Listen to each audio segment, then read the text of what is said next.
1940 birželio 14. Ant Lietuvos užsienio reikalų ministro Juozo Urbšio stalo guli dokumentas, kurį jis perskaito vėl ir vėl, nors žino kiekvieną žodį atmintinai. Maskvos ultimatumas. 24 valandos priimti sprendimą, kuris pakeis milijonų žmonių likimus. Ta patį vakarą, kai Kaunas virte verda nuo panikos, vienas žmogus Jokūbovo dvare Kretingos rajone lėtai uždaro savo dienoraščio puslapį ir žiūri pro langą į vasaros žemę, kurią pats dirbo, pats tręšė, pats mylėjo. Buvęs prezidentas Aleksandras Stulginskis. Jis žino, kas bus toliau. Jis girdi, kaip draugai, kaimynai, artimieji šnabžda tą patį žodį – bėgti. Per sieną. Į Vokietiją. Į Švediją. Bet jis ramiai paprašo žmonos Onos paruošti vakarienę ir sako, aš nieko blogo nepadariau savo tautai. Kodėl turėčiau bėgti? Per artimiausias 2 savaitės pasaulis apsivers aukštyn kojomis, bet šis žmogus nepasitrauks iš savo sodybos slenksčio. Ar tai buvo narsiausia ar kvailiausia jo gyvenimo diena? Rytojaus rytą, birželio 15, ant Kauno gatvių jau dundėjo tankai. Ne pratybos. Ne paradas. Sovietinė raudonoji armija įžengė į sostinę be jokio pasipriešinimo, tarsi į tuščią, svetingai atvertą duris. Prezidento Antano Smetonos kabinetas visą naktį svarstė, kas toliau – ginti sieną, šaukti liaudį į partizaninį karą ar atsiverti kaip duris. Bet jau 3 valandą ryto Smetona pats pasirinko trečią kelią – asmeniškai išėjimą. Jis pasiėmė šeimą, artimiausiuosius ir leidosi Kybartų kryptimi, kur siena su Vokietija dar buvo pravira. Istorikas Alfonsas Eidintas vėliau rašys, kad Smetona niekada savo neatleis, jog neįsikišo su ginklu rankose, bet tą akimirką jis jaučia, kad išgelbėti valstybę neįmanoma, belieka išgelbėti jos tęstinumo simbolį. Ir kai Smetona praslysta per Kybartų upelį, po akmenimis slepiamas savo apsaugos tolumoje, 300 km atstumu, Aleksandras Stulginskis sėdi savo sodininkystės bandymų stočių aprašuose ir tiesia planą, kaip šį rudenį tręšti laukus. Klausimas, kuris kankina istoriją iki šiol, kodėl Stulginskis pasirinko likti, kai turėjo viską, kas reikalinga pabėgti. Ne pinigų, juos jis pralaimėjo bankui mokėdamas už dvarą, kurį įsigijo ne kaip dvarininkas, bet kaip praktikuojantis agronomas. Ne ryšių, kaip buvęs prezidentas, jis turėjo kontaktų ir užsienyje. Ne šeimos, jo dukra Aldona jau buvo pakišusi koją už slenksčio, jau galvojo, kaip išvykti. Bet kai artimieji pasiūlė jam palikti Jokūbovą, jis atsakė sakiniu, kuris nuskambėjo kaip teismo nuosprendis pačiam savo, jei aš nepadariau nusikaltimo, niekas neturi teisės manęs bausti. Tai buvo juristo ir idealisto logika, susidūrusi su tironu, kuriam logikos nereikėjo. Ta akimirka nežinojo Stulginskis, kad Stalino mašina jau ruošia sąrašus, ne tik politikų, ne tik valdininkų, bet ir ūkininkų, kurie turi daugiau nei 30 hektarų žemės. Ne dėl politikos. Dėl socialinės kilmės. Ir ant to sąrašo virš Stulginskio pavardės buvo užrašyta tik viena eilutė – socialiai svetimas elementas, trėmimas prioritetas pirmasis. Kai birželio 16 Kaune į valdžią ėmė formalioji liaudies vyriausybė, o tikroji valdžia jau pasirašinėjo dokumentus rusų kalba Maskvos nurodymu, Stulginskis dirbo savo darže. Jis dirbo kaip visada, kaip ūkininkas, kuris nežino atostogų, nes žemė nekenčia užmaršties. Kaimynai vėliau pasakos spaudoje, kad matė buvusį Lietuvos prezidentą su šakėmis rankoje, mėšlą mėžiantį, tarsi nieko nebūtų įvykę. Ir tai nebuvo demonstracija, ne iššūkis okupantams.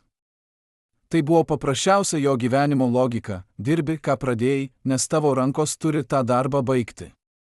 Bet kai nacionalizacijos komisija atvyko pas jį rugpjūtį, žiūrėti į jo šakės prakaitų sušvitusi veidą, jie neketino ilgai. Jie įžengė į jo sodybą su dokumentais, su parašais, su spaudais ir pasakė tiesiog, draugas Stulginskis, jums paliekama 30 hektarų. Likusi žemė priklauso liaudžiai. Jis neprieštaravo, tik paklausė, o kas tą žemę dirbs? Atsakymo nebuvo. Kitą dieną jis ėjo savo likusius 30 hektarų ir skaičiavo, kiek čia gali užtekti vienos šeimos duonai, jei viskas suksis normaliai. O jei ne. Bet jis neskaičiavo laiko. Laiko nebeliko. Ta vasara Lietuvoje prasidėjo procesas, kuris vėliau istorijoje bus vadinamas tyliosios okupacijos fazė, iki tikrųjų trėmimų liko metai, bet atmosfera jau kvepėjo baimės prakaitu. Žmonės stebėjo, kaip žymus inteligentai tyliai dingsta iš savo butų. Kaip stambesni ūkininkai gauna kvietimus į pasikalbėjimus su saugumo organais. Kaip vaikai grįžta iš mokyklų su naujomis dainomis apie Staliną ir vėliavas su pjautuvu. O Stulginskis? Jis tvarkė savo biblioteką. Jis turėjo vieną didžiausių agrarinės literatūros kolekcijų Lietuvoje, knygas vokiečių, prancūzų, anglų kalbomis, kurių niekas Jokūbave neskaitė taip rūpestingai kaip jis. Kai viena kaimynė paklausė, ar nenori jų parduoti, gal reikia pinigų kelioniai, jis nusišypsojo ir atsakė, šios knygos bus reikalingesnės ateities kartoms nei man. Ir toliau žymėjosi pastraipas pieštuku. Ar jis tikėjo, kad bus ateitis? Ar jautė, kad ta ateitis jau nebeįtrauks jo paties? Metai praėjo kaip košmaro užtemimas. 1941 birželio 13 naktis iš 13 į 14. Suėmimų metas. Ne individualūs areštai, o masiniai, organizuoti kaip karinė operacija. Visa Lietuva per vieną naktį prarado 10 000 žmonių, vežami į Sibirą netapo fraze, tapo tikrove, kurią suvokti galėjo tik tie, kurie matė gyvulinius vagonus ant stočių platformų. Stulginskio sodyboje tą vakarą buvo ramu. Jis sėdėjo su žmona Ona prie stalo, valgė paprastą vakarienę duonos, pieno, sviesto. Už lango tyliai šnabždėjo liepos lapai, ir jei klausytumėte atidžiai, galite girdėti tolimus šunų lojimus, ne iš vieno kiemo iš 10 šimtų, tarsi visa šalis jaustų, kad ateina medžioklė. Apie 23 valandą į duris pasibeldė. Nemaloniai. Nekantriai. 3 uniformuoti vyrai su popierių pluoštu, kuris nebuvo kvietimas, o nuosprendis be teismo. Aleksandras Stulginskis? Paklausė vyriausias, tarsi nežinotų, su kuo kalba, nors akivaizdu, kad jie čia neatsitiktinai. Jis atsistojo, rankomis nusišluostė lūpas ir atsakė, taip, aš. Žmona Ona instinktyviai bandė eiti paskui jį, bet jos ranką sulaikė. Abiems reikia pasiruošti kelioniai. 10 minučių. Tas žodis, kelionės, skambėjo kaip baisus eufemizmas, kaip senas prisiminimas iš kitų žemynų, kur žydų šeimoms sakydavo, imkite daiktus, važiuojame kitur. Stulginskis ėjo į miegamąjį, pasiėmė seną kuprinę ir į ją įdėjo 3 daiktus – Bibliją, užrašų knygelę ir agronomijos vadovėlį. Nieko daugiau. Kai apsaugininkas pamatė knygą, jis paklausė, kam tau tas vadovėlis? Stulginskis atsakė ramiai, tarsi kalbėtų su vaiku, kur važiuosim, galbūt reikės auginti duoną. Juos išvedė pro kaimą tamsoje. Kaimynai, girdėję triukšmą, žiūrėjo pro užuolaidas, bet niekas neišdrįso išeiti. Baimė buvo stipresnė už gailestį. Tik viena senė, kuris Stulginskį žinojo dar nuo nepriklausomybės laikų, kai jis važinėdavo per kaimą ant dviračio ir kalbindavo žmones apie kooperatyvus, tą rytą rasdavo ant savo stalo paliktą užrašą, jei išgyvensime, prisiminkite, kad buvom dorūs. Ar tai buvo Stulginskio paskutinis žodis laisvei? Niekas nežino. Bet kai jį vedė į gyvulinį vagoną Panevėžio stotyje, jis dar kartą atsigręžė į Lietuvos pusę ir pasakė žmonai vienintelį sakinį – mes grįšime. Ona paklausė, iš kur toks tikrumas? Jis atsakė, todėl, kad mes dar gyvi. Bet pats nežinojo, kiek laiko tas dar tęsis. Lageryje? 11 metų be teismo. Rešiotų lageryje, Krasnojarsko krašte, kur žiema trunka 8 mėnesius ir vasara 4, Aleksandras Stulginskis dirbo miškininkų brigadoje.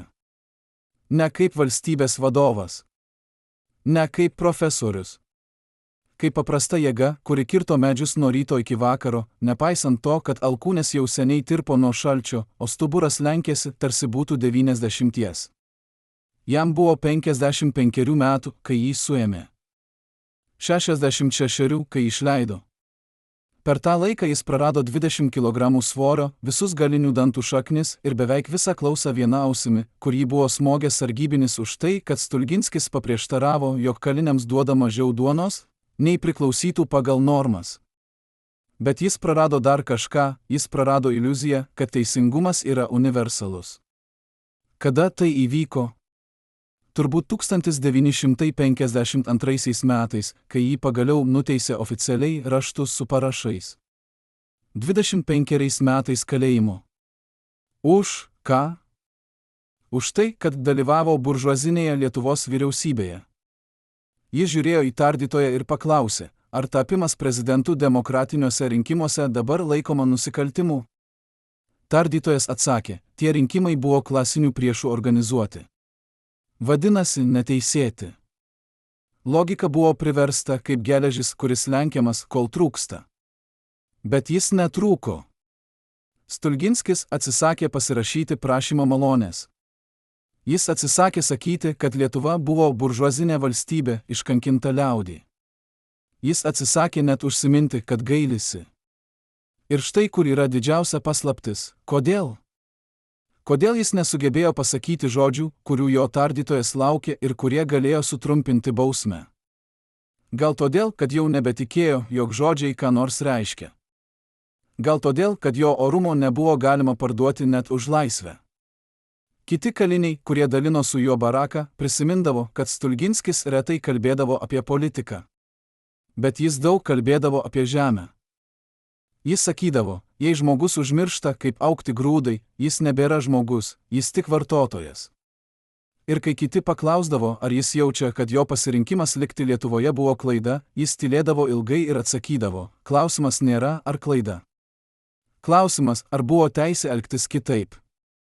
Ta patį laiką, kai Stulginskis kapojo Sibiro mišką, jo buvęs oponentas Antanas Smetona gyveno Klivlende, Jungtinėse Amerikos valstijose. 1944 sausio mėnesį įvyko gaisras. Smetona negalėjo išlipti iš namo, jo kelias buvo uždarytas dūmų ir jis mirė, ne kaip didvyris, ne kaip prezidentas egzilyje, bet kaip žmogus įstrigęs tarp dviejų pasaulio versijų. Istorija, ironijos meisterė, paliko jo įpėdinį Stulginskį gyventi ilgiau. Bet nelaimingiau. Stulginskis išgirdo apie Smetonos mirtį tik praėjus 4 metams, kai kažkas atsitiktinai paminėjo tai kaip vakarietiškos spaudos gandą. Jis nepasakė nieko. Ta vakarą, kai visas barakas jau miegojo, vienas kalinys pamatė, kaip Stulginskis rankomis užsidengė veidą ir tyliai verkė. Kodėl? Gal todėl, kad suprato, jog dabar jis, paskutinis likęs gyvas iš tos kartos, kuris statė nepriklausomą Lietuvą. Ir štai, kur jis yra, miške, be balso, be reikšmės. Ar tai buvo kaina už orumą? 1956 metais, po Stalino mirties, kai Chruščiovas pradėjo atlydį, Stulginskis buvo paleistas. Neišteisintas. Nereabilituotas. Tiesiog paleistas su sąlyga kaip šuo iš narvo, kuris dar dėvi pavadėlį ant kaklo. Jis grįžo į Kauną ir pamatė miestą, kuris jau nebuvo jo. Gatvės pakeistos. Namai nugriuti. Žmonės, kuriuos jis pažinojo, mirė arba išvažiavę. Ir pats baisiausias jausmas, jo vardo niekas negarsiai netardavo. Jis tapo fantomas. Vyriausybė leido jam gyventi mažame kambaryje Žaliakalnio rajone ir jis iš ten eidavo dirbti į Vytėnų sodininkystės daržininkystės bandymų stotį. Ne kaip vadovas. Kaip paprastas darbuotojas. Jis vėl grįžo prie žemės, ne savo, bet bent jau žemės. Ar tai buvo apvalaus rato užbaigimas, ar tragiškas pašaipas? Bet yra vienintelis momentas, kurį žmonės dirbę su juo prisimena kaip šviesiausią. Kartą po darbo jaunas agronomijos studentas paklausė jo, ar jūs gailėjotės, kad neiškrėtėte. Stulginskis žiūrėjo į jį, po to žiūrėjo į žemę, kurią tąsė jo rankomis ir atsakė, žmogus, kuris palieka savo žemę, palieka savo vardą. Vardas gal išsaugo gyvybę. Bet žemė išsaugo sielą. O jei turėčiau rinktis tarp gyvybės be sielos ir mirties su ją, aš rinkausi teisingai. Studentas neišdrįso nieko atsakyti. Bet vėliau, kai tapo profesoriumi, jis pasakojo, tą akimirką man supratau, kad prezidentas buvo ne tas, kuris pabėgo, o tas, kuris liko. Yra vienas dalykas, apie kurį istorikai retai kalba, bet kuris paaiškina, kodėl Stulginskis neišvyko, ne tik moralė, ne tik įsitikinimai, bet fizinė, visiškai materiališka priežastis – jis paprasčiausiai neturėjo pinigų. 1926 metais, kai jis pirko Jokūbovo dvarą, jis paėmė paskolą iš Lietuvos žemės banko. Nedidelę. Ne tokią, kurią gali grąžinti per kelerius metus. 25 metų išsimokėjimas. Ir tas faktas, kuris dabar skamba kaip smulkmena, tuomet tapo spąstais. Kai kiti politiniai oponentai 1940 vasarą pardavinėjo turtą už aukso luitus, ruošėsi kelioniai, slėpė turtus Šveicarijos bankuose, Stulginskis vis dar mokėjo įmokas bankui. Ar tai paaiškina jo sprendimą likti? Ne visiškai. Bet tai paaiškina, kodėl pabėgimas nebuvo jam lengvas variantas, kurį galima pasirinkti bet kurią akimirką. Kiekvienas jo hektaras buvo įkeistas. Kiekviena knyga bibliotekoje buvo dalimi skolos. O kai tave slegia skola, laisvė tampa abstrakčių dalykų, nepraktinių žingsnių. Buvo vienas žmogus, kuris žinojo apie Stulginskio finansinę situaciją geriau nei bet kas kitas – Pranciškus Liejis, Žemės banko direktorius, Stulginskio bičiulis dar iš nepriklausomybės kovų laikų. Liejis pats buvo politinės rizikos zonoje, bet turėjo kontaktų su diplomatiniais kanalais. 1940 Liepos pradžioje, kai Lietuvos bankai jau buvo faktiškai perkelti po sovietinę kontrolę, Liejis atvažiavo į Jokūbovą ir pasiūlė Stulginskiui dokumentus, kurie panaikintų skolą vieno parašo kainą. Kaip? Tiesiog pervedant turtą į fiktyvią bendrovę, kuri išnyktų kartu su nepriklausomybė. Paprasčiau tariant, sukčiauti. Stulginskis klausėsi plano, rankoje laikė puodelį arbatos, ir kai Liejis baigė kalbėti, vienintelis klausimas, kurį jis paklausė, buvo: Pranciškau, o kas mokės tavo algą po to, kai mes pabėgsime? Liejis sutriko. Ir tada Stulginskis pasakė sakinį, kuris užbaigė diskusiją: jei aš paimsiu pinigus, kurie nepriklausė man, aš tapsiu tuo pačiu, ką aš kritikavau visą gyvenimą, žmogumi, kuris naudojasi galios poziciją savo naudai. Liejis išvažiavo tą pačią dieną. Po 3 savaičių jis buvo suimtas. Po 2 metų sušaudytas kaip tautos priešas. Ar Stulginskis galėjo žinoti, kad atsisakydamas to pasiūlymo, jis ne tik pasirašo savo nuosprendį, bet ir neišgelbsti Liejo? Galbūt. Bet jo logika buvo kitoniškai paprasta: jei tu elgiesi teisiai, atsakomybė už pasekmę gula ne ant tavęs, o ant tų, kurie renkasi neteisingai elgtis. Ar tai naivumas? Ar šventa kvailybė? Ta pačia vasara, kai Stulginskis vis dar mokėjo įmokas už žemę, kuri jam nebepriklauso, vienas žmogus stebėjo jį iš tolo. Tai nebuvo draugas, ne giminaitis, ne politinis sąjungininkas. Tai buvo NKVD agentas, vardu Sergejus Petrovičius, kuris tą rudenį paruošė slaptą pranešimą Maskvai apie Stulginskio grėsmę režimui. Šis dokumentas, kuris po 50 metų buvo rastas ypatingojo archyvo šeifuose, skaito kaip šizofreniška mįslė. Subjektas Stulginskis nesislepia, neprovokuoja, neprisijungia prie pagrindinės veiklos. Bet jo buvimas kenkia. Kaip? Jo elgesys rodo, kad galima likti orų, nepriėmus okupacijos ideologijos. Jis gyvena taip, tarsi sovietinės valdžios iš viso nebūtų. Tai yra tylus pasipriešinimas. Pavojingesnis nei partizanai, nes partizanas galima nušauti, bet orumo negalima. Skaityti šį tekstą šiandien yra beveik juokinga, bet tuomet tas buvimo pasipriešinimas buvo pakankamai pavojingas, kad NKVD laikytų jį trėmimo prioritetu numeris 1. Bet štai didžiausias paradoksas, kuris verčia klausti, ar Stulginskis iš tikrųjų nesuprato, kad jį stebės, kad jį suims, kad jo likimas jau užrašytas? Egzistuoja vienas liudijimas, kurį pateikė Jono Kazlausko, Stulginskio kaimyno, dukra Genė Kazlauskaitė Petrauskienė, interviu Lietuvos radijui 90 metų pradžioje. Jos žodžiai: mano tėvas pasakojo, kad kartą rugpjūtį, gal 30-aisiais, matė, kaip Stulginskis deginęs popierius kieme. Nesmulkius, krūvas, tiesiog krūvas. Tėvas prisiartino ir paklausė, ar viskas gerai. Stulginskis tik nusišypsojo ir pasakė: aš palikau tik tai, ką galiu ginti teisme. Vadinasi, jis žinojo, kad bus teismas. Vadinasi, jis suprato, kad bus bausmė. Ir vis tiek pasiliko. Ką jis degino? Laiškai? Politiniai dokumentai? Asmeniniai dienoraščiai? Niekas nežino. Bet faktas lieka, jis naivus nebuvo. Jis tiesiog pasirinko žinoti tiesą ir nebejoti savimi. Čia prasideda kitas klausimo lygmuo, ar Stulginskio pasilikimas buvo atsakomybės tautos akivaizdoje jausmas, ar jis buvo atsakomybės pačiam savo jausmas. Skirtumas subtilus, bet esminis.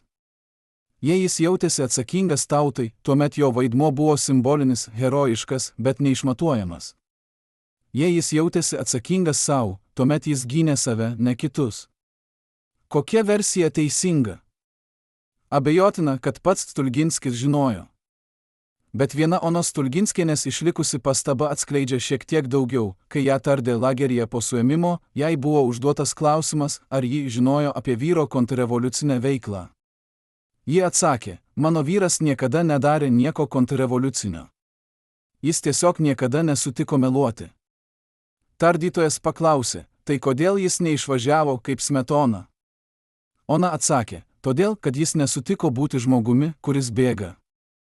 Tie žodžiai nesutiko būti ne apie politiką. Apie tapatybę. Apie tai, kas esi, kai niekas nebežiūri. Ir jei Stulginskis pasiliko ne dėl Lietuvos, o dėl savęs paties, ar tai mažina jo auką? Atvirkščiai. Tai padaro ją žmogiškesnę. 1941 pavasarį, prieš pat trėmimą, Stulginskis parašė laišką dukrai Aldonai, kuri tuo metu jau gyveno Šveicarijoje.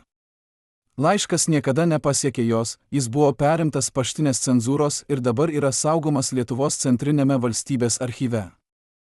Tame laiške yra šis sakinys, Aldona, mano vienintelė, aš žinau, kad tu suprantanti, kodėl mes negalime pas tave atvykti. Ne dėl to, kad nemylime tavęs. O dėl to, kad yra dalykų, kurie stipresni nei meilė, tai būtinybė gyventi su savo sprendimu iki galo, kad ir koks jis būtų. Tai ne įkvėpimo laiškas. Tai ne didvyriška testamento forma. Tai tiesiog tėvo žodžiai, kurie paaiškina dukrai, kodėl ji liks našlaitė. Ar galima vadinti tai narsumu? Galbūt. Bet galima vadinti ir egoizmu principų, kurie svarbiau už šeimą. Ar tai pateisinimas? Ne. Tai tiesiog tiesa. Ir ši tiesa skaudesnė nei bet koks kaltinimas. Sibiro lageris Rešiotose nebuvo pats baisiausias gulago sistemos taškas, bet jis buvo vienas žiauriausių psichologiškai. Ne dėl fizinio smurto, ne dėl bado, nors to buvo apstu, bet dėl vienos paprastos priežasties. Ten buvo siunčiami ne kriminaliniai nusikaltėliai, o politiniai žmonės, kurie šalia tavęs dirbo, valgė, miegojo, bet kurie niekada negalėjo būti tikri, ar tu nesi tas, kuris duos apie juos parodymus mainais už papildomą duonos gramą. Stulginskis pateko į baraką numeris 10, kur gyveno 47 vyrai, iš kurių 23 buvę valstybių tarnautojai, 9 kunigai, 5 ūkininkai. Likusieji įvairūs tautos priešai, kuriuos sujungė ne ideologija, o likimas. Ir visiems jiems Stulginskis buvo anomalija. Jis neverkė. Jis nesiskundė. Jis nedavė parodymų. Kai tardytojai bandė jį palaužti psichologiškai per pirmuosius 3 mėnesius atlikdami 26 apklausas, skaičius išsaugotas dokumentuose, jie vis gaudavo tą patį atsakymą į klausimą, ar jis pripažįsta kaltę, aš nepadariau nieko, ką laikyčiau nusikaltimu. Bet kažkas labiausiai pribloškiančio įvyko 1943 metais, kai į baraką numeris 10 atvežė naują kalinį Joną Variakojį, buvusį sovietinį aktyvistą, kuris 1940-aisiais rėmė okupaciją, o 1941-aisiais buvo apkaltintas trockistinė nukrypa. Kai Variakoj sužinojo, kad šalia jo lovoje miega Stulginskis, jo reakcija buvo beveik absurdiška, jis apsiverkė ir paprašė atleisti. Stulginskis žiūrėjo į jį ir paklausė, už ką? Variakojis atsakė, už tai, kad tikėjau, jog jūs buvote tautos išdavikas. Ir tada Stulginskis pasakė kažką, kas neturėjo jokios logikos, bet turėjo visą žmogiškumą. Aš niekada negalvojau, kad tu išdavikas. Aš galvojau, kad tu apsigavęs. O apsigauti gali kiekvienas, įskaitant ir mane. Šį dialogą užfiksavo trečias barako gyventojas, kunigas Kazimieras Paltarokas, savo slaptame dienoraštyje, kurį jis iškasė žemėje ir kuris buvo atrastas 90-aisiais prie buvusio lageryje pamatų liekanos. Tai vienintelis liudijimas, ką Stulginskis jautė viduje, ne kerštą, ne pyktį, bet nuostabiai paprastą gailestį. Ar tai silpnumas? Ar didvyriškumas? Galbūt abiejų mišinys. Bet labiausiai pribloškiantis momentas lageryje įvyko ne per apklausas, ne per fizinį darbą, o per tylą. 1947 metais, kai Sovietų sąjunga šventė spalio revoliucijos 30-metį, lageryje buvo suruoštas priverstas linksmas vakaras su propagandiniais šūkiais ir dainomis apie Staliną. Kaliniams buvo įsakyta dalyvauti arba prarasti maisto davinį. Visi susirinko, išskyrus vieną, Stulginskį. Jis liko barakoje, sėdėjo ant lovos ir skaitė savo Bibliją. Apsaugininkas įžengė, paklausė, kodėl jis neatėjo. Stulginskis pakėlė akis ir pasakė, aš negaliu šventėti to, kas sugriovė mano tėvynę. Apsaugininkas buvo patyręs šaltas vyras, matęs tūkstančius kalinių, bet net jis akimirką sustingo. Jis galėjo Stulginskį sumusęs ant vietos. Jis galėjo įmesti jį į izoliacinį kalinį. Bet vietoj to jis tiesiog pasakė, tu kvailas, seni. Už tai galėtum negauti pusryčių visą mėnesį. Stulginskis atsakė, nebuvimas pusryčių niekada nebuvo blogiausia bausmė. Jis pralaimėjo duonos davinį mėnesiui. Bet laimėjo tai, ko negalėjo atimti niekas, savo tylųjį pasipriešinimą. Po 5 metų, kai Stalinas mirė ir Chruščiovas pradėjo kritiką asmenybės kulto, lageryje pasidarė kiek lengviau, ne tiek fiziniai sunkumai sumažėjo, bet bent jau psichologinė priespauda. Kaliniams leista rašyti laiškus šeimoms, vieną per mėnesį cenzoruotą, apribotą 30 žodžių. Stulginskis parašė vieną laišką žmonai Onai, kuri tuo metu buvo išskirtame moterų lageryje Kazachstane. Laiške buvo tik vienas sakinys, Ona, aš galvoju apie tave kiekvieną dieną ir tikiu, kad sugrįšime namo. Cenzoriaus ranka ant lapo viršaus įrašė pastabą, iliuzijų puoselėjimas. Leisti. Tas laiškas pasiekė Oną po 2 mėnesių. Ja tardantis karininkas paklausė, ar ji žino, kur tas namas, apie kurį rašo vyras. Ona atsakė, taip, žinau. Jokūbavas, Kretingos rajonas, Lietuvos Respublika. Karininkas sudavė jai per veidą ir pasakė, tokios respublikos neegzistuoja. Ona pakoreguoja ašaromis pasruvenusi veidą ir atsako, jūsų akyse ne. Mūsų širdyse taip. Po to ji prarado laišką. Bet nepamiršo žodžių. Ir čia prasideda kitas klausimas, kurį istorikai įdėmiai aptarinėja. Ar Stulginskio išlikimas lageryje buvo jo dvasios stiprumo rezultatas, ar tiesiog biologinis atsitiktinumas? Nes statistika begailestinga, iš 10 000 lietuvių politinių kalinių, kurie pateko į Sibirą tarp 1941 ir 1953 metų, grįžo mažiau nei 5000. Dauguma mirė nuo bado, ligų, sušalimo. Stulginskis išgyveno. Ne todėl, kad būtų sveikesnis, jo sveikata jau buvo subliukšusi dar prieš suėmimą. Ne todėl, kad turėtų privilegijų, jis buvo paprastas numeris, toks pat kaip visi kiti. Galbūt todėl, kad jis turėjo kažką, ko daugelis neteko jau pirmaisiais metais – tikslą. Kunigas Paltarokas savo dienoraštyje užfiksavo, Stulginskis kartą pasakė, aš nemirsiu čia, nes turiu papasakoti Lietuvai, kas nutiko. Ne kaip didvyris, o kaip liudytojas. Ar šis sakinys yra tiesa? Ar tai tik Paltaroko interpretacija? Nežinia. Bet faktas, kad Stulginskis iš tikrųjų grįžo ir iš tikrųjų papasakojo, nors jo balso niekas negirdėjo, suteikė tam sakiniui beveik pranašiškos galios. Ar jis kada nors apgailestavo, kad nepasirinko Smetonos kelio? Ši mintis turėjo jį aplankyti 100 kartų. Ypač tuomet, kai jį mušė. Ypač tuomet, kai badavo. Ypač tuomet, kai sužinojo, kad jo dukra Aldona vakaruose gyvena laisvai, studijuoja, dirba, kuria šeimą ir jis niekada jos nebepamatys.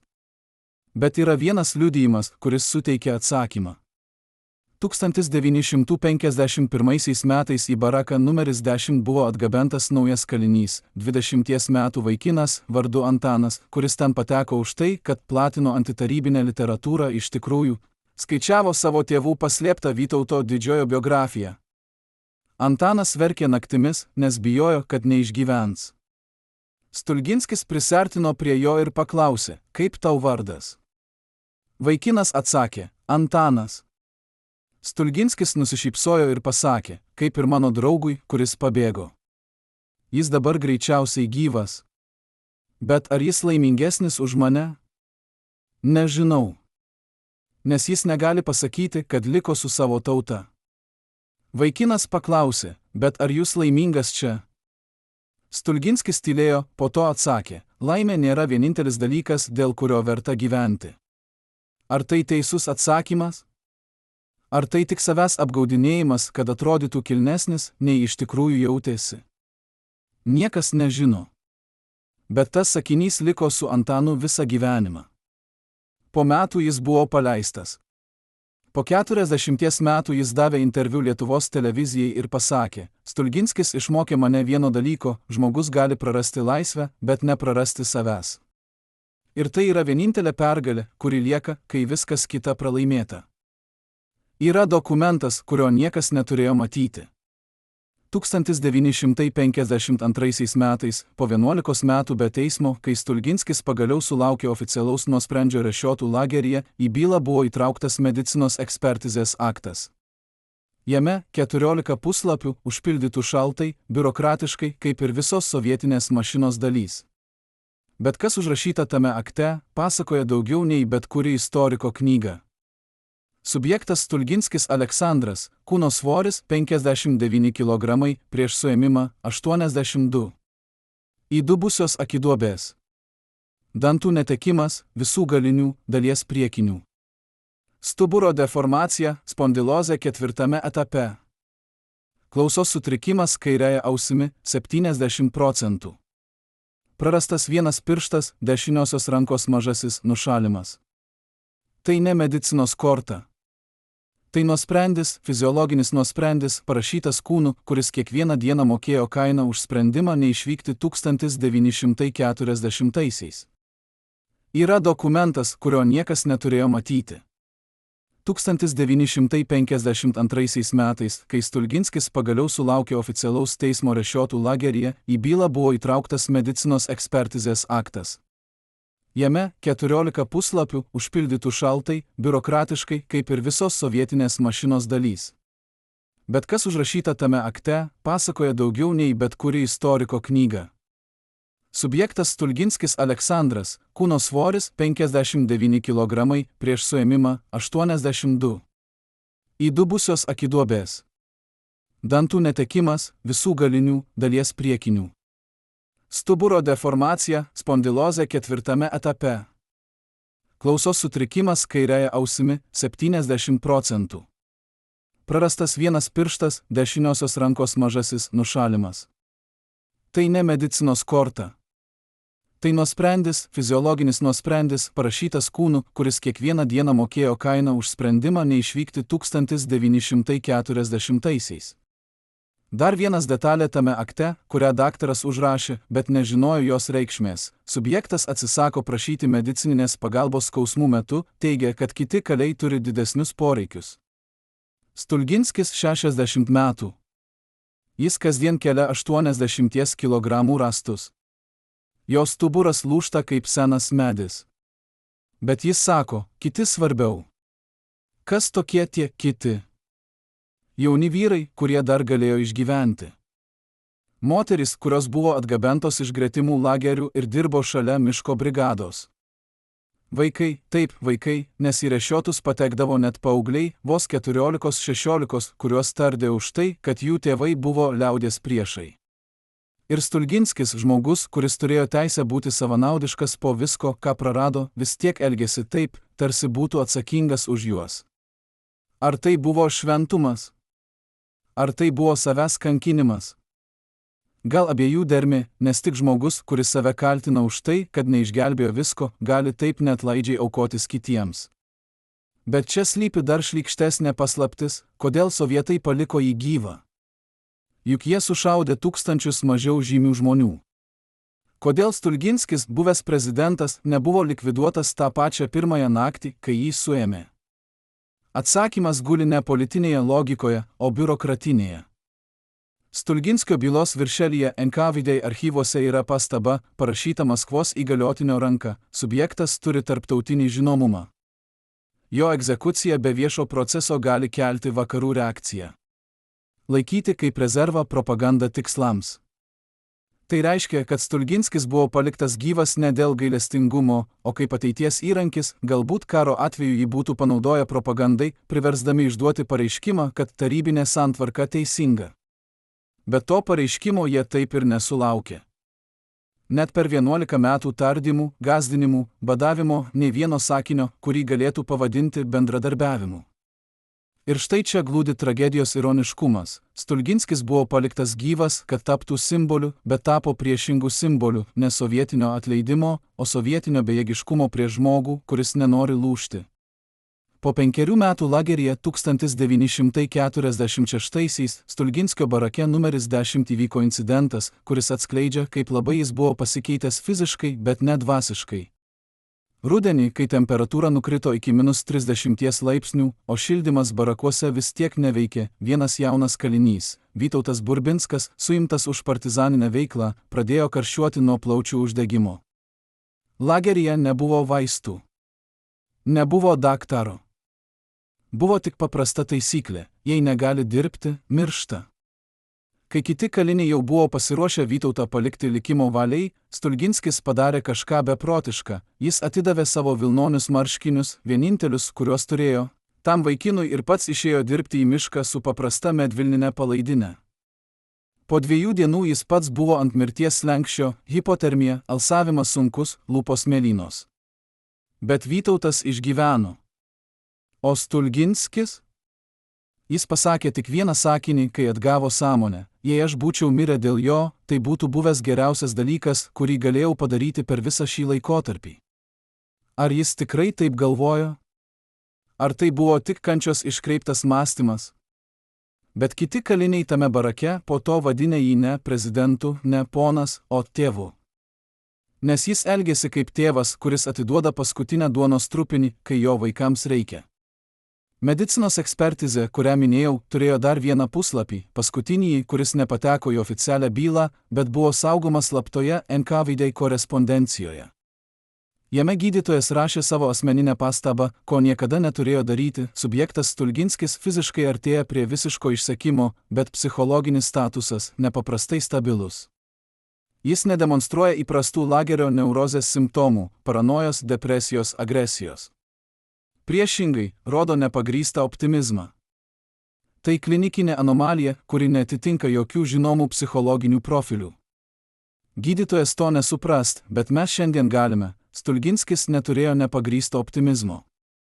Jis turėjo kažką baisesnio, absoliučią tikėjimo, kad jo kančia turi prasmę. Kad kažkas, kažkur, kažkada sužinos, kas nutiko. Ir tas tikėjimas buvo jo viršūgis, bet ir jo prakeikimas, nes jis reiškia, kad jis niekada nepasiduos, net jei tai reikštų mirti lėčiau nei visi kiti. Ar buvo momentų, kai jis fiziškai negalėjo toliau? Taip. 1949, kai Stalinas dar buvo gyvas ir lagerių režimas dar nebuvo sušvelnėjęs, Stulginskis pateko į izoliavimą 15 dienų už nesąžiningą darbo normų vykdymą. Iš tikrųjų, jis atsisakė dirbti sekmadienį, pareikšdamas, kad jo tikėjimas neleidžia. Izoliavimas reiškia betoninį bunkerį be šildymo, be lovos, su maistu kartą per 2 dienas, duonos 100 gramų, vanduo. Po 10 dienų jis neteko sąmonės. Po 12 jo kūnas pradėjo šviesą į odos nekrozę. Bet kai jį išnešė iš ten, pirmieji jo žodžiai buvo: ar šiandien sekmadienis? Jam atsakė: ne, antradienis. Jis nusišypsojo ir pasakė: vadinasi, aš laimėjau. Kas yra tas laimėjimas? Pergalė prieš sistemą? Ne, tai buvo pergalė prieš save patį, prieš pagundą pasiduoti, kai pasiduoti būtų buvę vienintelis racionalus pasirinkimas.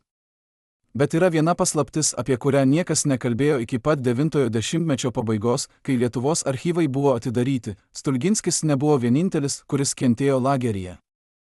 Kartu su juo tame pačiame Rešiotų lageryje, skirtingose barakuose, buvo dar 27 buvę Lietuvos valstybės tarnautojai, ministrai, parlamentarai, generolai. Bet iš jų Stulginskis buvo vienintelis, kuris niekada nepaprašė asmeninio susitikimo su administracija, niekada nebandė derėtis dėl lengvatų, niekada nepasiūlė informacijos mainais už geresnes sąlygas. Kiti, ne visi, bet kai kurie, padarė. Ir tai nesuprantama ne kaip moralinis nuopolis, bet kaip žmogiškas atsakas į nežmogiškas aplinkybės. Tačiau Stulginskis? Jis atsisakė net mąstyti tokiomis kategorijomis. Kodėl? Galbūt todėl, kad jis suprato, jei jis ima derėtis, jis pripažįsta, kad sistema turi teisę jam siūlyti sandorį. O pripažinti tai reikštų pripažinti, kad suėmimas buvo teisėtas. Ir štai čia yra šerdis. Stulginskis nepriešinosi tik fiziniam smurtui, jis priešinosi pačiai idėjai, kad okupacija yra legitimitatė. Yra vienas dokumentas, laiškas, kurį Stulginskis parašė 1950 metais ir kuris buvo konfiskuotas prieš išsiunčiant. Jis buvo adresuotas nežinomam gavėjui, greičiausiai Onai, bet adresas neišliko. Laiške tik vienas paragrafas, man sakoma, kad aš kenčiu veltui. Kad niekas neatsimins mano vardo po 10 metų. Kad mano kančia nieko nepakeis. Ir galbūt taip yra. Bet aš kenčiu ne tam, kad kažkas prisimintų. Aš kenčiu tam, kad galėčiau žiūrėti į save veidrodį, jei tas veidrodis kada nors bus man leistas, ir pasakyti, tu nenusigręžėjai. Tai ne didvyriška fraje. Tai beveik egoistinė fraje, nes jis kalba ne apie Lietuvą, ne apie tautą, o apie save. Bet galbūt būtent todėl ši frazė yra svaresnė už bet kokį politinį manifestą, nes ji atskleidžia, kad Stulginskio pasipriešinimas buvo ne ideologinis, o egzistencinis. Jis kovojo ne už laisvę, ją jis prarado. Jis kovojo už teisę likti tuo, kas jis yra. Kai 1953 metais Stalinas mirė, per lagerius nusirito gandas, atlydis prasidės. Bet daugelis kalinių tuo netikėjo, nes jau per daug kartų buvo apgauti. Stulginskis, kai sužinojo naujieną, niekam nieko nepasakė. Jis tiesiog tą vakarą sėdėjo ant lovos ilgiau nei paprastai ir žiūrėjo pro langą, kur matėsi tik naktis ir miškas. Kitas kalinys paklausė, Aleksandrai, ar manai, kad dabar mus išleis? Stulginskis atsakė, ne iš karto. Bet galbūt mes sulauksite dienos, kai galėsite pasakyti, aš išgyvenau. Paklausė, o tu? Jis atsakė, aš jau išgyvenau. Likusis laikas tik priedas. Ar tai buvo resignacija? Ar ramybė? Galbūt tai buvo tai, ką filosofai vadina priėmimu ne kapituliacija, bet suvokimas, kad tu jau padarei viską, ką galėjai. Ir dabar lieka tik laukti rezultato. Po 3 metų, 1956, Stulginskis buvo paleistas. Nereabilituotas, tik paleistas dėl sveikatos būklės. Jis buvo 66. Atrodė kaip 80. Kai jis grįžo į Kauną ir pamatė miestą, kuris jau nebeturėjo beveik nieko iš to, ką prisiminė, pirmasis jo klausimas buvo, ar dar yra kas nors gyvas iš tų, kuriuos pažinojau. Atsakymas buvo, keli. Jis lankė juos vieną po kito ir kiekvienas susitikimas buvo tas pats, tylus, ašarotas, kupinas žodžių, kurių nebuvo galima ištarti garsiai. Bet vienas žmogus, kuris jį matė tą laiką, Antanas Maceina, filosofas, kuris pats grįžo iš tremties, pasakojo, Stulginskis atrodė kaip žmogus, kuris jau numirė, bet dar vaikščioja. Ne fiziškai. Dvasiškai. Jis buvo ramybėje, tokioje, kuri gali būti tik tada, kai tu jau praradai viską ir nebėra ko bijoti. Bet iš jų Stulginskis buvo vienintelis, kuris niekada nepaprašė asmeninio susitikimo su administracija, niekada nebandė derėtis dėl lengvatų, niekada nepasiūlė informacijos mainais už geresnes sąlygas. Kiti, ne visi, bet kai kurie, padarė. Ir tai nesuprantama ne kaip moralinis nuopolis, bet kaip žmogiškas atsakas į nežmogiškas aplinkybės. Tačiau Stulginskis?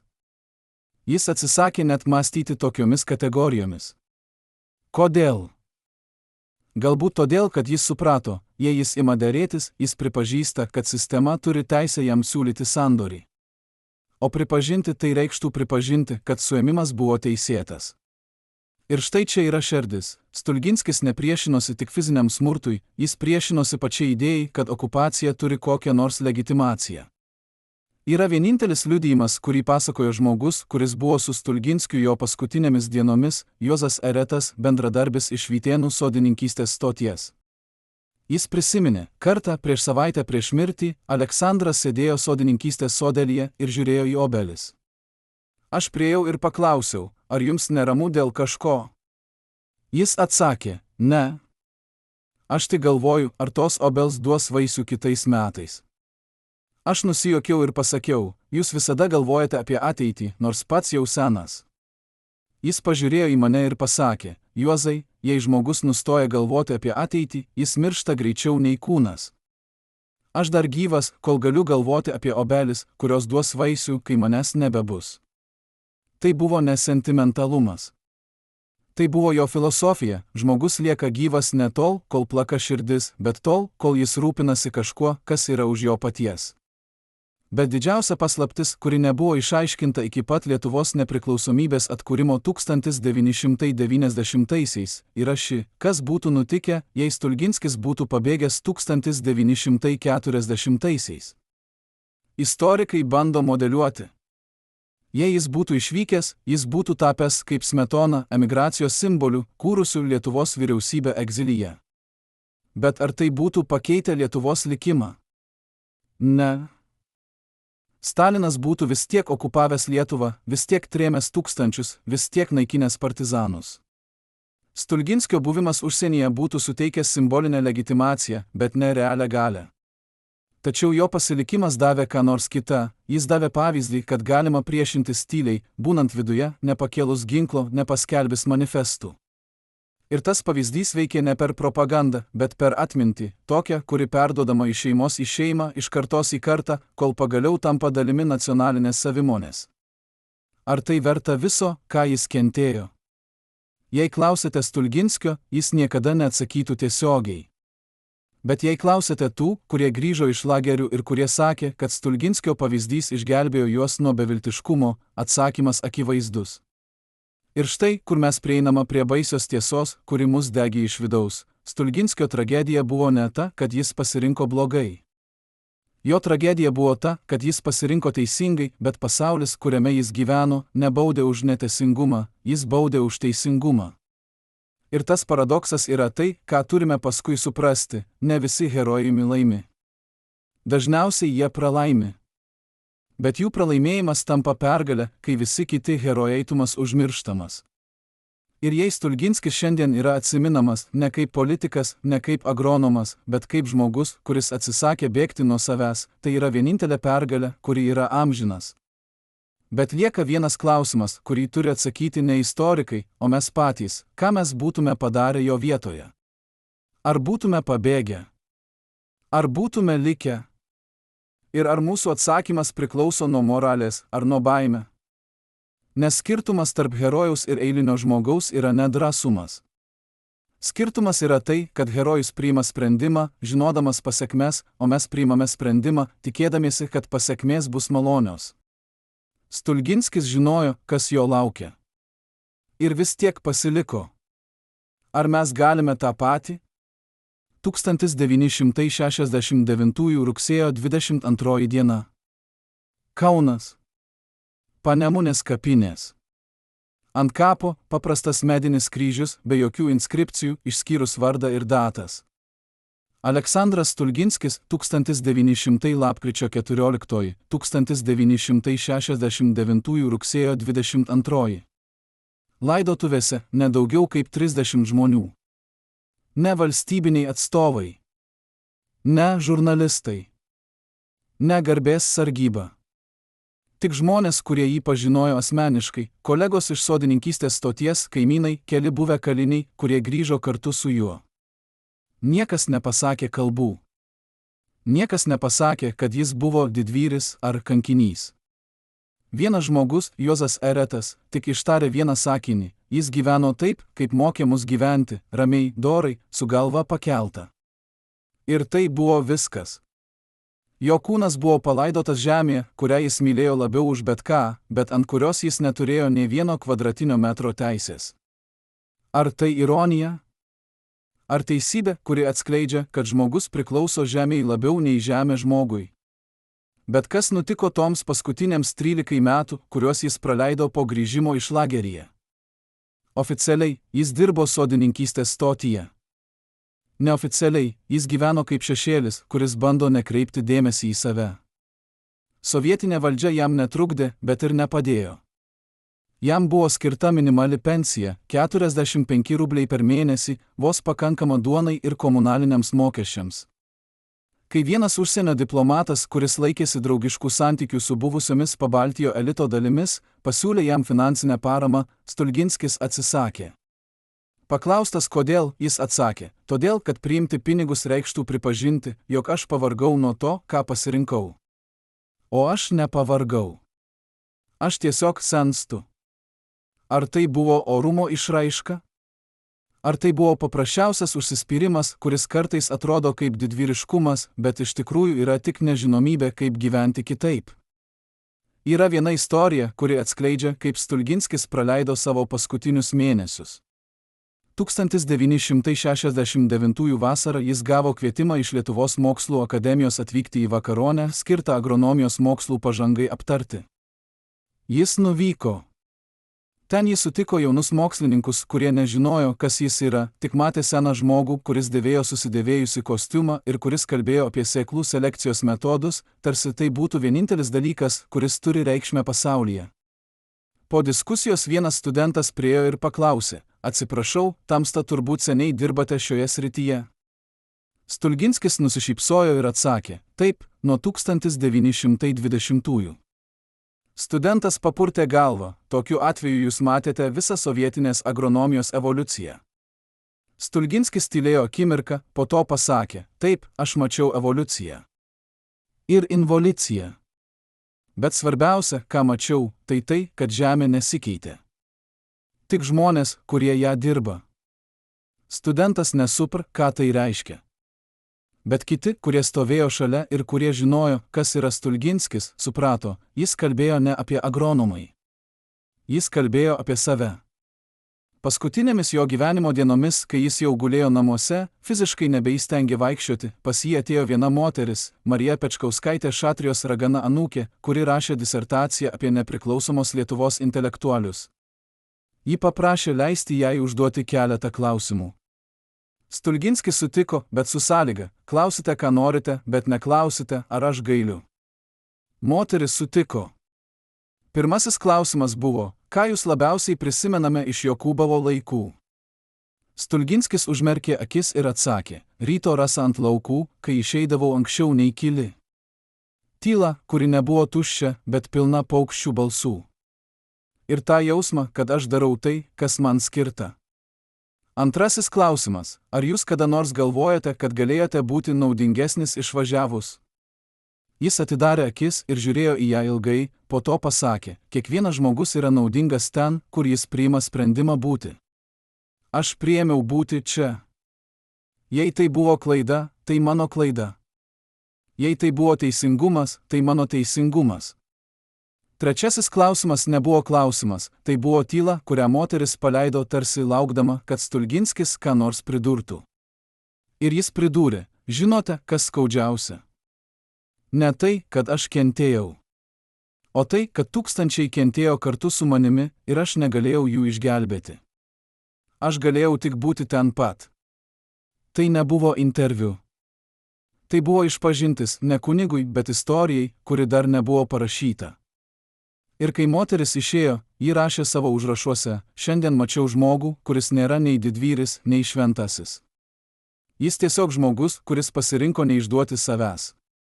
Ir tai yra baisiausias iššūkis, kurį žmogus gali priimti, nes išduoti save lengviau nei likti savo ištikimam. Bet yra vienas dokumentas, kurį niekada nepublikavau oficialiai, tačiau kuris buvo rastas Stulginskio asmeninėme archyve po jo mirties. Tai nedidelė užrašų knygelė, ne dienoraštis, ne prisiminimai, tiesiog fragmentiški sakiniai, kuriuos jis rašė įvairiomis dienomis. Vienas įrašas datuotas 1968 metais, prieš metus iki mirties. Žiūriu į Kauną pro langą ir matau miestą, kuris nebepažinau. Gatvės pakeistos. Namai nugriūti. Žmonės kalba tą pačią kalbą, bet jų žodžiai skirtingi. Ar tai reiškia, kad aš gyvenu svetimoje šalyje? Ne. Tai reiškia, kad šalis gyvena svetimoje istorijoje. Ir mano vaidmuo buvo bandyti išlikti nuorodą, kad egzistavo kita istorija, ta, kurioje mes buvome laisvi. Tai ne politinis manifestas. Tai paprasčiausiai seno žmogaus bandymas suprasti, kodėl jis vis dar čia. Kitas įrašas 1969 gegužę. Šiandien sutikau jauną vyrą, kuris paklausė, ar aš tikrai esu tas Stulginskis, apie kurį jo senelis pasakojo. Atsakiau, taip. Jis paklausė, ar tiesa, kad jūs galėjote pabėgti? Atsakiau, tiesa. Jis paklausė, tai kodėl ne? Atsakiau, todėl, kad bėgimas būtų reiškęs, jog aš netikiu, kad Lietuva verta laukti. Jis tylėjo, po to pasakė, bet jūs pralaimėjote. Atsakiau, taip, aš pralaimėjau. Bet pralaimėjimas, kuris palieka tavęs orumą, yra laimėjimas prieš save patį. Jis nesuprato. Bet galbūt kada nors supras. Šis dialogas neišgalvotas. Jis užrašytas paties Stulginskio ranka. Ir tai, kas labiausiai pribloškė, yra ne tai, ką jis pasakė, bet tai, ką jis pajautė po to dialogo. Paskutinė to įrašo eilutė, einu namo ir galvoju, ar aš tikrai tikiu tuo, ką pasakiau. Ar tai tik saviapgaulė, kuri leidžia man pakelti galvą, kai veidrodis rodo senį, kuris nieko nepadarė. Ir štai šis klausimas yra tai, kas Stulginskį daro ne šventuoju, bet žmogumi. Nes net po viso, ką jis kentėjo, net po viso, ką jis paaukojo, jis vis tiek abejojo. Ne savo sprendimu, bet savo teisę įteisinti. Ir tai yra drąsiausia išpažintis, kurią žmogus gali padaryti. Aš nesu įsitikinęs, ar buvau teisus. Bet aš negaliu gyventi su savimi, jei elgsiuosi kitaip. Yra viena paskutinė istorija, kuri užbaigė Stulginskio gyvenimo ratą. 1969 rugpjūčio pabaigoje, kai jis jau žinojo, kad miršta, gydytojai jam diagnozavo širdies nepakankamumą, jis paprašė Juozo Ereto nuvežti jį į Jokūbavą. Tai nebuvo oficialiai leidžiama, buvęs tautos priešas negalėjo keliauti be leidimo. Bet Eretas sutiko rizikuoti. Jie nuvažiavo naktį, kai keliai buvo tušti. Kai jie privažiavo Jokūbavo dvarą, Stulginskis paprašė sustoti prie vartų. Jis sėdėjo automobilyje ir žiūrėjo į pastatą, kuris jau nebepriklausė jam, jis buvo paverstas vaikų darželiu. Langas, kuris kadaise buvo jo kabineto langas, buvo apšviestas. Viduje vaikai žaidžia. Stulginskis stebėjo juos 5 minutes, tylėdamas. Po to Eretas paklausė, ar norite įeiti? Stulginskis papurtė galvą, ne. Aš tik norėjau pamatyti, kad namas gyvas. Eretas nesuprasto. Bet tai nebe jūsų namas. Stulginskis atsakė, niekas niekada neturi namų. Mes tik juos prižiūrime, kol ateina kiti. Aš atlikau savo dalį. Dabar jų eilė. Jie grįžo į Kauną tą pačią naktį. Kelią Stulginskis nekalbėjo. Kai jie atvyko, jis pasakė Eretui tik vieną sakinį, ačiū, kad davei man pamatyti ateitį. Eretas nesuprato, ką tai reiškia, bet po kelių savaičių, kai Stulginskis mirė, jis suprato. Stulginskis pamatė vaikus, kurie žaidžia jo buvusiame name, ir tai buvo vienintelis įrodymas, kurio jam reikėjo, kad gyvenimas tęsiasi. Ne jo gyvenimas, bet gyvenimas kaip toks. Ir jei jis galėjo pamatyti, kad žemė, kurią jis mylėjo, vis dar duoda vaisių, nors ne jam, tai buvo pakanka. Bet kyla klausimas, ar Stulginskis išties tikėjo, kad ateitis bus geresnė? Ar jis tiesiog save įtikinėjo, nes kitos išeities nebuvo? Ir čia prasideda filosofinis labirintas, kuris neturi atsakymo. Nes jei tikėjimas yra tik išsigelbėjimo mechanizmas nuo neviltise, ar jis mažiau vertingas nei tikėjimas, kuris remiasi faktais? O jei faktai rodo, kad vilties nėra, bet žmogus vis tiek tiki, ar tai kvailystė ar didvyriškumas? Istorija negali atsakyti. Bet Stulginskio gyvenimas duoda užuominą, galbūt tikėjimas yra ne apie tiesą. Tikėjimas yra apie gebėjimą gyventi nepaisant tiesos. Ir jei tai tiesa, tuomet Stulginskis buvo netikintysis. Jis buvo ištvermės simbolis prieš deterministinę istoriją, kuri tvirtina, kad individualus sprendimas nieko nekeičia. Praėjo 20 metų po Stulginskio mirties. 1990 kovo 11 Lietuva atgavo nepriklausomybę. Gatvės pilnos žmonių, kurie švenčia. Vėliavos, dainos, ašaros. Bet tarp tų žmonių nebuvo nė vieno, kuris asmeniškai pažinojo Stulginskį. Jis jau buvo istorija, ne gyvas žmogus, ne atminties dalis, o tiesiog vardas vadovėliuose, nuotrauka archyvuose. Ar jis būtų džiaugęsis, matydamas šią dieną? Galbūt. Bet galbūt jis būtų klausęs, ar žmonės, kurie švenčia, supranta kainą, kurią mokėjo tie, kurie nepasitraukė. Ir atsakymas būtų buvęs, ne visi. Daugelis nežinojo Stulginskio vardo. Daugelis manė, kad Lietuva tapo laisva dėl geopolitikos, dėl Gorbačiovo, dėl vakarų spaudimo. Niekas nekalbėjo apie tylią rezistenciją, tokią, kurią vykdė žmonės kaip Stulginskis, nekilę ginklo, neištarę viešų manifestų, bet tiesiog atsisakė tapti tuo, kuo okupacija norėjo juos paversti. Po nepriklausomybės atkūrimo Stulginskis buvo oficialiai reabilituotas. Jo pavardė buvo įtraukta į valstybinių veikėjų sąrašus. Buvo išleistos knygos apie jį. Bet nei viena knyga neatsakė į pagrindinį klausimą, ar jo sprendimas likti buvo vertingas. Kai kurie istorikai tvirtino, taip, nes jis tapo moraliniu autoritetu, kuris įkvėpė kitus. Kiti tvirtino, ne, nes jo pasilikimas nieko realiai nepakeitė, nei okupacija nebuvo sustabdyta, nei trėmimai nebuvo išvengti. Bet galbūt abu atsakymai yra teisingi ir neteisingi vienu metu. Nes Stulginskio sprendimas nebuvo apie rezultatą. Jis buvo apie procesą, apie tai, kas tu esi akimirkoje, kai turi rinktis. Ir jei tas pasirinkimas nekeičia pasaulio, bet keičia tave patį, ar tai vis tiek verta? Šeima Stulginskio? Jo žmona Ona mirė 1974 metais, 5 metais po jo. Ją palaidojo šalia jo, Panemunės kapinėse. Jų dukra Aldona, kuri gyveno Šveicarijoje, mirė 1996 metais, niekada negrįžusi į Lietuvą. Ar ji apkaltino tėvus, kad jie pasirinko likti ir paliko ją vieną? Niekas nežino, ji niekada nedavė interviu apie savo tėvus.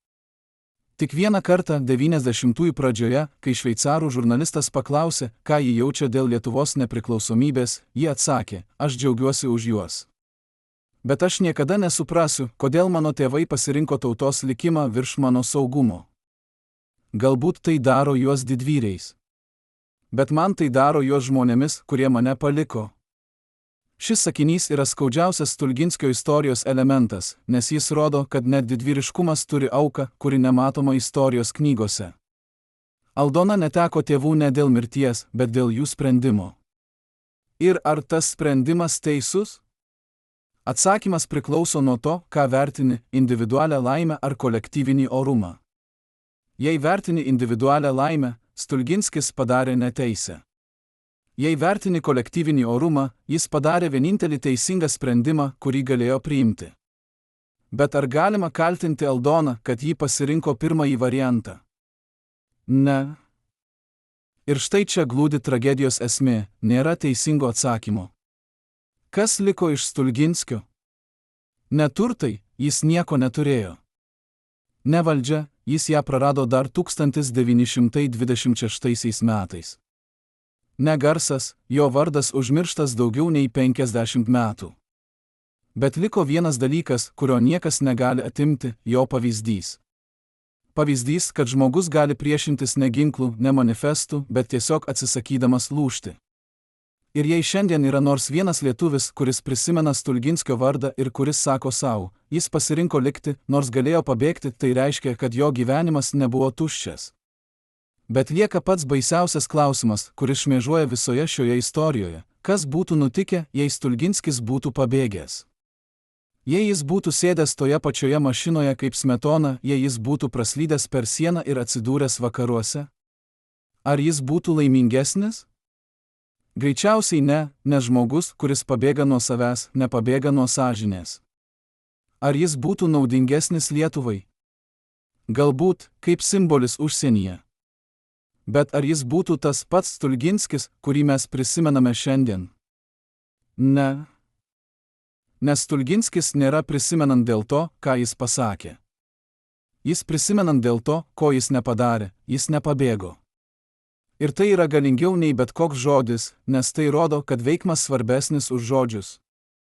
Ar mes galime pasmerkti tuos, kurie pabėgo? Ne. Nes jie taip pat turėjo savo priežastis, savo baimės, savo atsakomybės. Bet ar mes galime šlovinti tuos, kurie liko? Taip pat ne, nes daugelis jų likome ne dėl didvyriškumo, o tiesiog dėl to, kad neturėjo galimybės pabėgti. Stulginskis išskirtinis tuo, kad jis turėjo galimybę ir vis tiek pasirinko likti. Ir tas pasirinkimas ne moralinis, ne politinis, bet egzistencinis, yra tai, kas jį daro ne šventuoju, ne didvyriu, bet žmogumi, kuris priėmė sunkiausią sprendimą, kokį žmogus gali priimti – būti savimi net tuomet, kai viskas verčia būti kažkuo kitu. Ir štai, kodėl jo istorija nesibaigia. Nes kol yra žmonių, kurie priima sprendimus priešais logiką, priešais naudą, priešais išgyvenimo instinktą, tol Stulginskis nėra miręs. Jis gyvena kiekviename iš mūsų, kai mes stovime prieš rinkimąsi, ar būti patogiam, ar būti teisingam. Ir jei mes pasirenkame antrąjį, mes tampame jo įpėdiniais.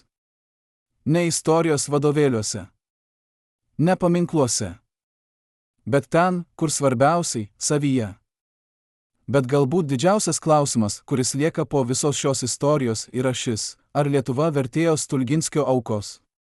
Ir atsakymas – ne Lietuvos, nes valstybė nėra gyvas dalykas, kuris gali būti vertas ar nevertas. Atsakymas glūdi mumyse, tuose, kurie gyvena šiandien ir kurie naudojasi laisvę, kurią žmonės kaip Stulginskis apmokėjo savo gyvenimu.